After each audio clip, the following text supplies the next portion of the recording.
ఖచ్చితంగా హిందూ వాళ్ళకంతగా క్షమాపణ చెప్పాలి.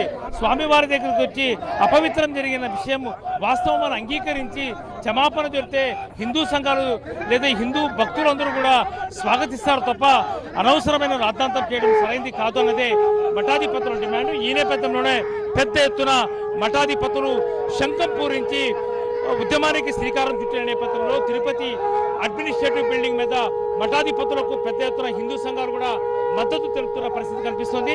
మరోవైపు లడ్రంపై పెద్ద ఎత్తున దేశవ్యాప్తంగా ఆందోళనలు కొనసాగుతున్న నేపథ్యంలో ఖచ్చితంగా ఇందుకు సంబంధించి నిరసనలు వ్యక్తం చేసేందుకు ఎవరైతే హిందువులు ఉన్నారో అందరూ కలిసి రావాలనేదే ప్రధాన demand.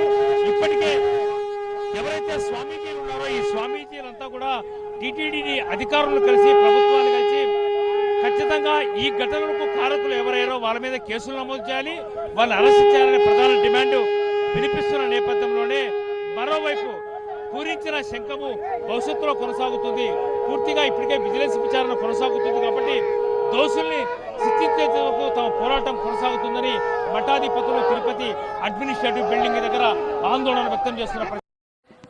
Hi Key, what a fab Diwali outfit. Thanks.